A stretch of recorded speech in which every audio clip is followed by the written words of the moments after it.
చెప్పినది ఏమనగా, నన్ను మనుషుల ఎదుట ఒప్పుకున్నవాడెవడు? మనిషి కుమారుడు దేవుని దూతల ఎదుట వానిని ఒప్పుకొనును. చాలు.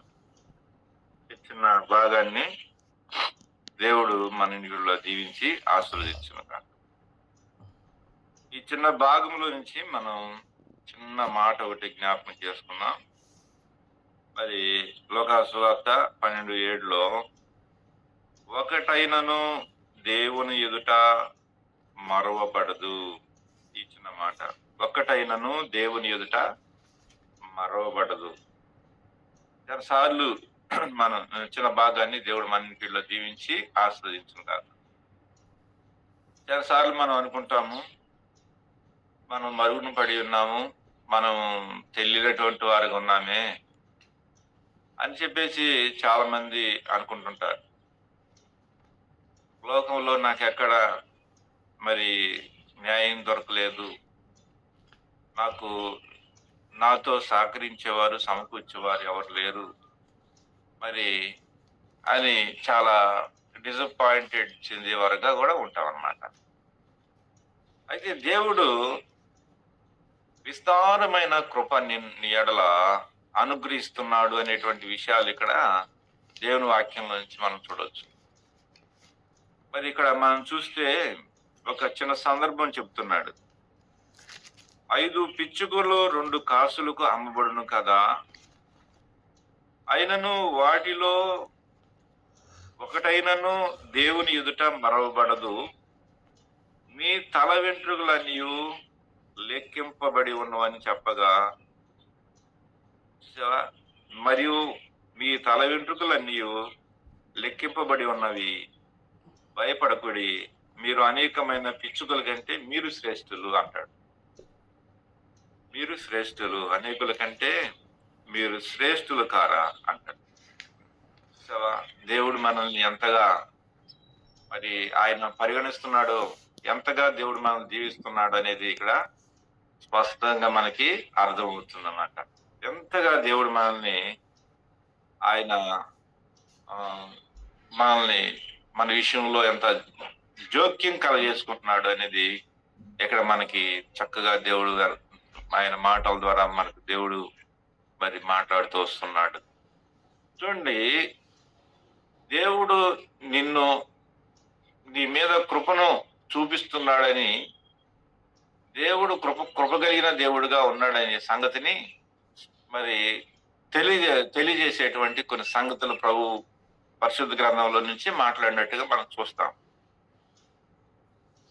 లేఖనాల్లో ఉన్నటువంటి ఆదరణ, లేఖనాల్లో ఉన్నటువంటి ఓదార్పు, లేఖనంలో ఉన్న సమాధానం, లేఖనాల్లో ఉన్నటువంటి మరి వాక్యానుసారమైనటువంటి ఈ యొక్క ఆదరణ కూడినటువంటి విషయాలు లోకంలో ఏవి కూడా ఈ మాటలతోటి మనకి సరిపోల్చబడవు. అంత గొప్ప ఆధిక్యత దేవుడు మనకి ఇక్కడ ఇస్తున్నట్లుగా మనం చూస్తాం అన్నమాట. సరే, ఇప్పుడు దేవుడు మన ఎడల అత్యధికమైన కృప కలిగి ఉన్నాడనే చెప్పే సంగతులు బైబిల్లో ఏముండి కొన్ని క్లుప్తంగా మనం చూద్దాం. యోహాను సువార్త 10వ అధ్యాయము 3వ వచనంలో చదువుతున్నాను. ద్వారమున ప్రవేశించువాడు గొర్రెల కాపరి, అతనికి ద్వారపాలకుడు తలుపు తీయను, గొర్రెలు అతని స్వరం వినును. అతడు తన సొంత గొర్రెలను పేరు పెట్టి వాటిని వెలుపలకి నడిపించను అన్నమాట. పేరు పెట్టి వెలుపలకి నడిపించును. ఎంత చక్కని సందర్భం. పేరు పెట్టి పిలుస్తున్నాడు దేవుడు. పేరు పెట్టి పిలవడం అనేది ఎంత గొప్ప విషయం తెలిసిన అసలు అది. నేను నీ ఎడల కృప కలిగి ఉన్నాను అంటానికి మొదటి రుజువు ఏంటంటే, నన్ను నీ పేరు నా పేరు ఎరిగి ఉన్న దేవుడు. పేరు పెట్టి ఆయన మనల్ని పిలుస్తున్నటువంటి దేవుడిగా ఉంటున్నాడు. ఆయన మనల్ని పేరు పెట్టి పిలుస్తున్నాడు. మన పేరు ఆయనకి తెలుసు. ఆయనకి ప్రకటన గ్రంథంలో చూస్తే మనకు మరొక పేరు కూడా ఇవ్వబడుతుంది. కొత్త పేరు నేను ముద్రించదని అంటాడు ప్రభు. కాబట్టి మన పేరు జీవ గ్రంథములో వ్రాయబడినాయి అన్నమాట. వారి పేర్లు జీవ గ్రంథమందు లిఖించబడి ఉన్నవి అంటాడు. కాబట్టి వారి పేర్లు జీవ గ్రంథమందు ఉన్నాయి. కాబట్టి మన మీద దేవుని కృపను చూపించేటువంటి మొదటి ఆలోచన ఏంటంటే, మొదటి సంగతి ఏంటంటే, ఆయన మనల్ని పేరు పెట్టి పిలుచుకుంటున్నాడు. ఆయన చాలాసార్లు మనం అనుకుంటాం, అయితే దేవుడు మనల్ని పేరు పెట్టి పిలుస్తున్నాడన్న సంగతిని మనం ఎరగాలి అన్నమాట. తర్వాత మత్తయి సువార్త 10వ అధ్యాయం 30వ వచనంలోంచి ఇక్కడ రెండో సందర్భం రాశాడు. ఏమంటాడంటే 10:30లో ఏమన్నాడంటే, మీ తల వెంట్రుకలన్నీ అయినను మీ తండ్రి సెలవు లేక వాటిలో ఒకటైనను నేల రాలదు. మీ తల వెంట్రుకలన్నీ లెక్కింపబడి ఉన్నవి కనుక మీరు భయపడకుడి, మీరు అనేకమైన పిచ్చుకల కంటే శ్రేష్ఠులు. రెండో సంగతి ఏంటంటే, మన తల వెంట్రుకలన్నీ కూడా లెక్కింపబడ్డాయి. కొన్నిసార్లు మనం భయపడుతూ ఉంటాం అన్నమాట. కాబట్టి మనం ఏదో అనుకుంటాం, అయితే దేవుడు మనల్ని సమస్తాన్ని లెక్కించి పెట్టేసాడు. లెక్క పెట్టి ఆయన వదిలేసాడు మనల్ని. అలాగనే మరి యోబు గ్రంథం 31వ అధ్యాయంలోంచి 4వ వచనంలో చదువుతాను. 4వ వచనం, అయినను నా ప్రవర్తన ఎరుగును కదా, నా అడుగు జాడలన్నీ లెక్కించును కదా, ఆ అడుగు జాడలన్నీ లెక్కించును కదా అంటాడు యోబు.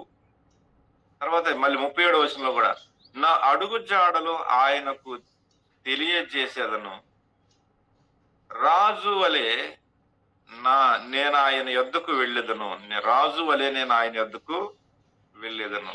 కాబట్టి నా ప్రవర్తన, నా అడుగు జాడలన్నీ కూడా నా ప్రభువు లెక్కిస్తున్నాడు. అంటే ఆయన మన ఎడల ఎంత కృప కలిగి ఉన్నాడు ఈ మాటను బట్టి మనకు అర్థం అవుతుంది కదా. కాబట్టి మన ప్రతి అడుగు జాడలన్నింటినీ కూడా ఆయన లెక్క పెట్టి ఉన్నాడు. మన ప్రతి అడుగు జాడలు అన్నమాట. కాబట్టి మరి దేవుడు మన పక్షాన్ని ఇంత కృప కలిగినటువంటి దేవుడుగా ఉన్నాడనేది మరి జ్ఞాపకం చేయబడుతున్నాయి. దేవుడు మన మీద కృప కలిగి ఉన్నాడు అనటానికి మరొక రుజువు ఏంటంటే, కృప కలిగి ఉన్నాడు ఆయన, నేను మిమ్మల్ని విడిచిపోలేదు, నేను మిమ్మల్ని ఆలకిస్తున్నాను అనటానికి మరొక రుజువు ఏంటంటే, మలాకి గ్రంథం 3వ అధ్యాయము 16వ వచనం చదువుతున్నా. మలాకి 3:16, అప్పుడు యెహోవా యందు భయభక్తులు గలవారు ఒకరితో ఒకరు మాట్లాడుకొనుచుండగా యెహోవా చెవియొగ్గి ఆలకించెను. అంటే మనం మాట్లాడుకుంటుంటే ఆయన ఎందుకు దగ్గర ఉన్నాడు అనేది మనం చూస్తే, మన మాటల విషయంలో కూడా ఆయనకి ఎంతో సంతోషమే, ఎంత ఆనందం ఉందో చూడండి అన్నమాట. నా బిడ్డలు ఏం మాట్లాడుకుంటున్నారు, ఏం పరిచర్య చేస్తున్నారు, ఏం ప్రార్థన చేస్తున్నారు వాళ్ళు, నేను కూడా వినాలి. అంటే మన ఎడల ఆయన ఎంత కృప కలిగిన దేవుడిగా ఉన్నాడు అనేది ఈ మాటలు. కనీసం మన మాటలు కూడా ఆయన వినటానికి ఇష్టపడుతున్నాడు, మన మాటలు వినటానికి ఇష్టపడుతున్నాడు.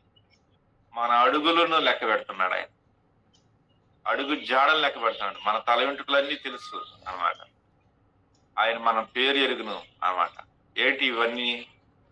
ఆయన మన ఎడల కృప కలిగి ఉన్నాడు, ఆయన మన ఎడల కృప కలిగి ఉన్నాడు. కాబట్టి మనం భయపడకూడదు కూడా అన్నమాట. తర్వాత కీర్తనల పుస్తకము 56వ అధ్యాయము 8వ వచనం చదువుకున్నాం. 56:8 వచనం చదువుకున్నాం అండి. 56వ అధ్యాయము 8వ వచనం చదువుతున్నాను. సంచారములను నీవు లెక్కించి ఉన్నావు, నా కన్నీళ్లు నీ నీటి బుడ్డిలో ఉంచబడి ఉన్నవి, అవి కవిలలో కనబడుచున్నవి కదా అంటాడు. కవిలలో కనబడుచున్నవి కదా అంటాడు. అంటే ఏంటి ఇక్కడ అంటే, నా ప్రార్థనను నువ్వు, నా కన్నీటిని నీవు కొలుస్తూ ఉన్నావు. కొలుస్తూ ఉన్నాను. నా ప్రార్థనను కూడా నువ్వు నిర్లక్ష్యం చేయట్లేదు.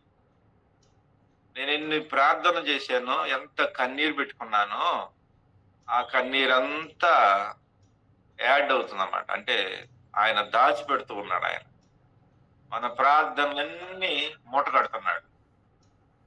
మన కన్నీరంతా గూడా ఒక కవిలలో దాచిపెడుతున్నాడు అవన్నీ. ఆయన మనం వెళ్ళినప్పుడు అవన్నీ మనకి ఆయన చూపిస్తాడాయన. ఆయన మనం వెళ్ళినప్పుడు మనకి చూపిస్తాడు. నీ ప్రార్థనలిన్ని, నీ కన్నీరు ఇది ఇంత అని లెక్కపెడతాడు. ఏంటి ఇది అంటే, ఆయన ఆయన మన యెడల ఎంత కృప కలిగిన వాడుగా ఉన్నాడో. కృప కలిగిన దేవుడు మన దేవుడు. నేను వారిని కరుణింతును, నేనే వారిని కరుణింతును అని అంటాడు. వారి మీద జాలిపడుదును, వారిని నేను ప్రోత్సహించేదను అంటాడు ప్రభు. నేనే వారిని ప్రోత్సహించేదను అంటాడు. కాబట్టి ఆయన మన యెడల కృప కలిగిన దేవుడుగా ఉన్నాడనడానికి మరొక రుజువు ఏంటంటే, ఆయన మన కన్నీళ్లను దాస్తున్నాడు. మన ప్రార్థనలు కూడా మూట కడుతున్నట్లుగా ఇక్కడ మనం చూస్తూ ఉన్నాం. తర్వాత యెషయా గ్రంథం 41వ అధ్యాయం 13వ వచనం చదువుతాం. యెషయా గ్రంథం 41వ అధ్యాయం 13వ వచనం చదువుతాం. 13 చదువుతున్నాం. నీ దేవుడైన యెహోవానగు నేనే భయపడకము, నీకు సహాయం చేసేదనని చెప్పుచు నీ కుడి చేతిని పట్టుకొని ఉన్నాను. నీ కుడి చేతిని ఏం చేశాను? ప్రభు మన యెడల కృప కలిగిన వాడుగా ఉన్నాడు అనటానికి మరొక రుజువు ఏంటంటే, ఆయన మన కుడి చేతిని పట్టుకొని ఉన్నాడు. చూసావా? ఆయన మనల్ని ఏం చేశారు? కుడి చేతిని పట్టుకోవటం అంటే దాని అర్థం ఏంటంటే,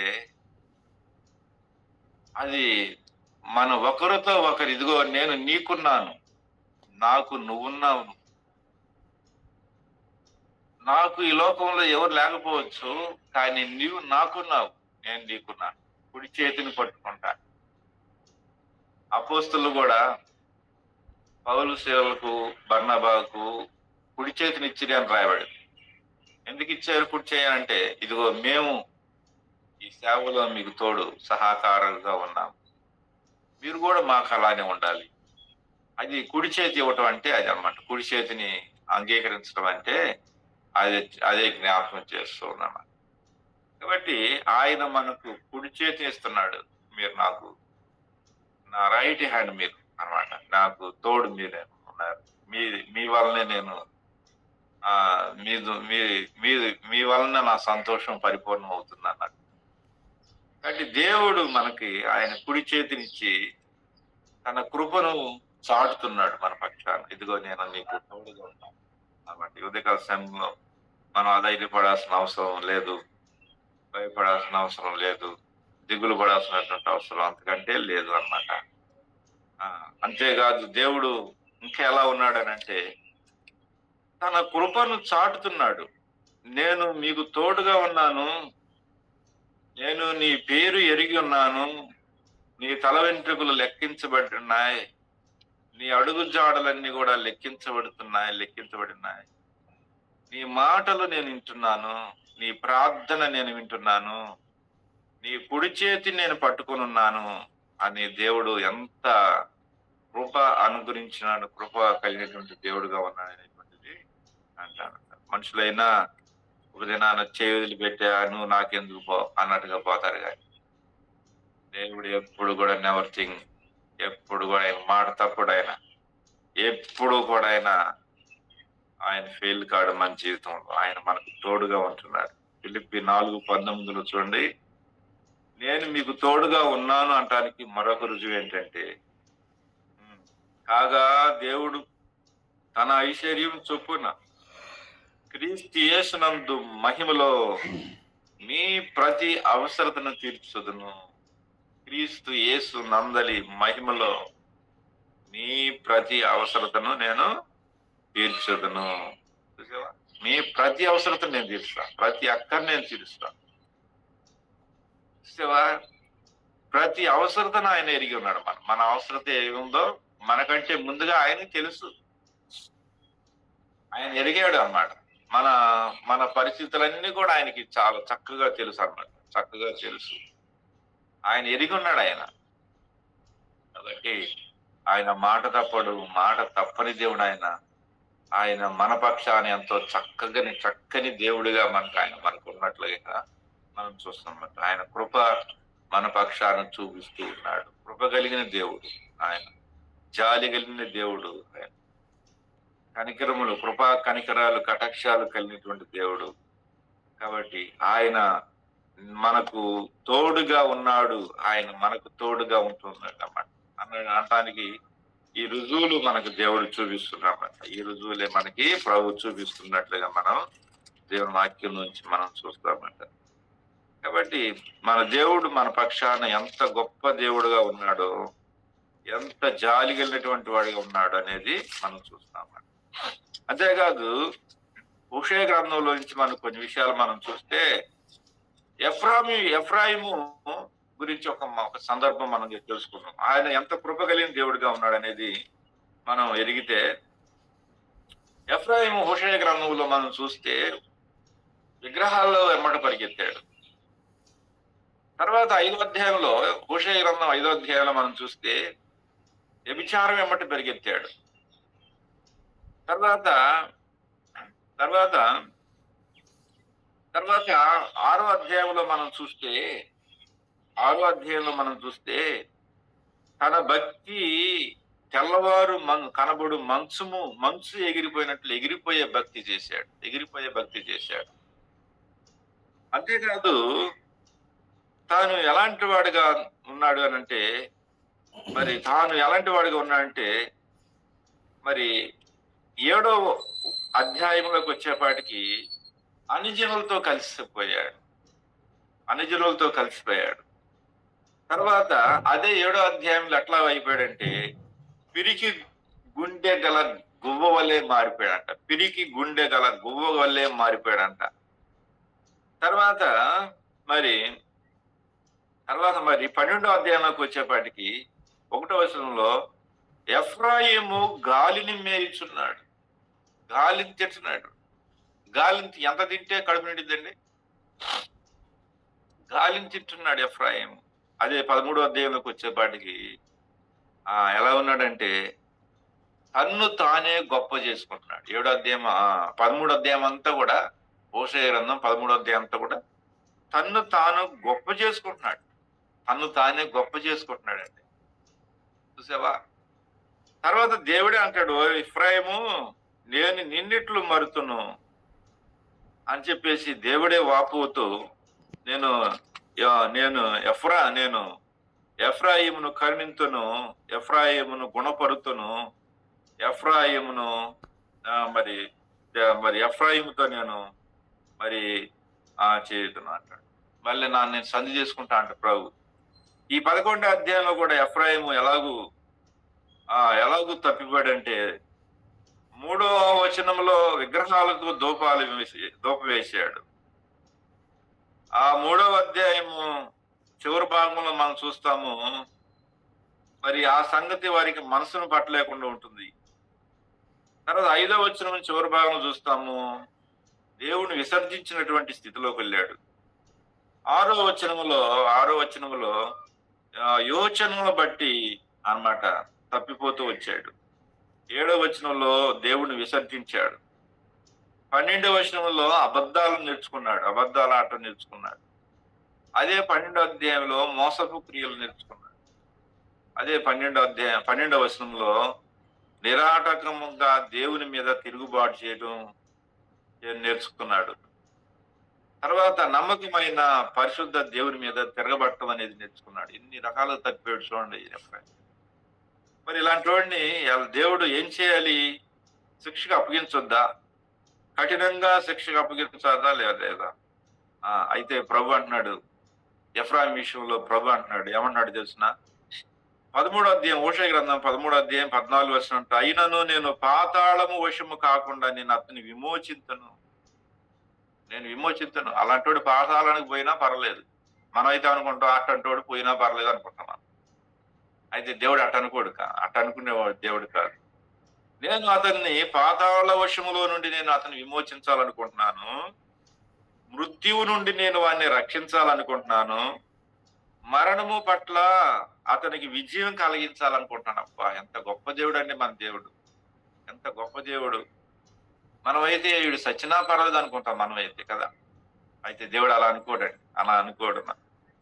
14వ వచనంలో అంటాడు, వారు విశ్వాసఘాతకులు కాకుండా నేను గుణపరుస్తాను. నేను గుణపరిచేది నా దగ్గరుంది. నాకు తెలుసు అతన్ని ఎలా గుణపరచాలో, గుణపాఠం నేర్పించాలో.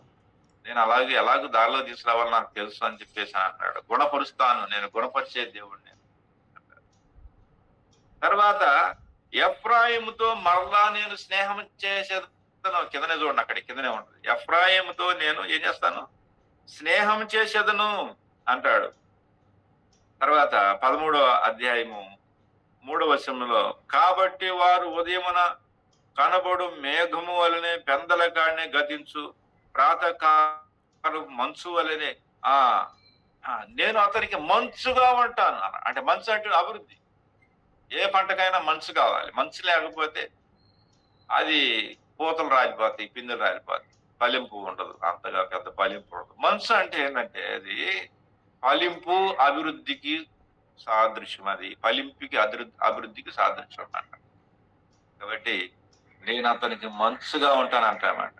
నిజంగా ఇలాంటి దుర్మార్గులైన మనకి నీ పేరు నాకు తెలుసు, నీ తల వెంట్రుకల్లో ఎన్ని ఉండయో నాకు తెలుసు, నీ అడుగు జాడలన్నీ లెక్క పెట్టాను, నీ మాటలన్నీ లెక్క పెట్టాను, నీ ప్రార్థనలన్నీ లెక్క పెట్టాను, నీ కన్నీళ్ళన్నీ లెక్క పెట్టాను. నా చేతిలో ఉన్నావు, నా చేతిలో నీవు ఉన్నావు. నీ ఏమంటాడంటే నీ అవసరాలన్నీ నేను ఎరుగుదను అన్నాడు. నీ అవసరతలన్నీ నేను. ఎంత గొప్ప దేవుడు అండి. ఉదయకాల శ్రమలు ఎంత గొప్ప దేవుడిని మనం కలిగి ఉన్నాం. ఎంత గొప్ప దేవుడిని కలిగి ఉన్నాం మనం. దేవుని స్తోత్రం. ఇలాంటి జీవితాన్ని ప్రభు అనేకులకు దయచేయాలి. ఎలాంటి జీవితం, ఎలాగనే తప్పిపోయిన వారు, ఎలాగనే మాకెవరున్నారు దేవుడు ఉన్నాడు అనేటువంటి అనేకులకు అర్థమయ్యేలాగా మన జీవితాలను వారికి వెలుగుగా, దీపస్తంభములుగా మనం చూపించాల్సినటువంటి అవసరం ఉంది. ప్రార్థనే, కేవలం ప్రార్థన చేస్తే దేవుడు గొప్పగా కళ్ళు తెరుస్తాడు. అనేకులు కళ్ళు తెరుస్తాడు. దేవుడు ఇంత గొప్ప దేవుడు నాకు ఉన్నాడా? ఎంత గొప్ప దేవుడిని నేను కలిగి ఉన్నానా? ఆయన నా మీద ఇంత భారం కలిగి ఉన్నాడా? అంత కృప కలిగిన వాడు కన్నా ఇంత పెద్ద కృప ఉందా ఆయన నా మీద అని అనేకులకు అర్థం కావాలి. చాలా మంది ఇలాగనే నిరుద్దాయులుగా ఉన్నారు. నాకెవరున్నారు ఆ ఒక్క మటకాన్ని ఎంతో మంది ఆత్మహత్యలు చేసుకుంటున్నారు. ఎంతో కుటుంబాలు ఇచ్చిన అయిపోతుంది. ఎన్నో పరిస్థితులు మారిపోతూ ఉన్నారు. నాకెవరున్నారా అని. అయితే ప్రభు మనకున్నాడు. ప్రభు మన దగ్గర ఉన్నాడు. God bless you. చిన్న భాగాన్ని దేవుడు దీవించి ఆస్వాదించారు. ప్రైజ్ లార్డ్ అందరికీ. ప్రైజ్ లార్డ్ అందరికీ. Thank you. ప్రైజ్ లార్డ్ అన్న. మరి వాక్యం పంచుకున్నటువంటి ప్రభుదాసనకు ప్రభునామమున వందనాలు తెలియజేస్తాను.